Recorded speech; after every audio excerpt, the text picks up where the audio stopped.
Just a little over a year ago, GMAuthority.com told you about an early internal proposal within General Motors to bring back the Chevy Camaro. And that proposal, unfortunately, or maybe fortunately, it didn't go so well. Well, now we are back with some much better news.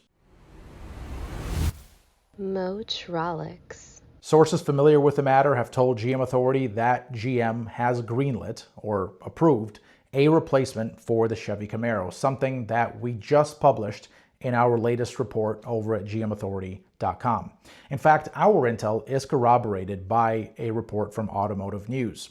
And before you ask, nope, this is no April Fool's joke, folks. This is the real deal. So, the Camaro replacement is set to ride on the rear-drive Alpha 2 platform, and the vehicle is currently scheduled to enter production in late 2027 at the GM Lansing Grand River plant in Michigan, which means that it should go on sale as a 2028 model year vehicle.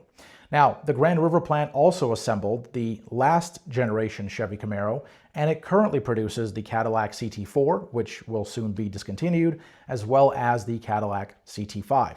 The plant will also manufacture the next generation Cadillac CT5, which GM confirmed last October, as well as an upcoming Buick sedan, which GMAuthority.com exclusively told you was coming last month.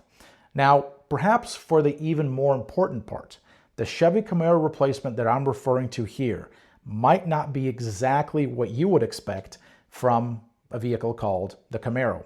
And I'm afraid that that's all I can share at the moment, but we will be back very soon with more info, so be sure to keep it locked to GM Authority.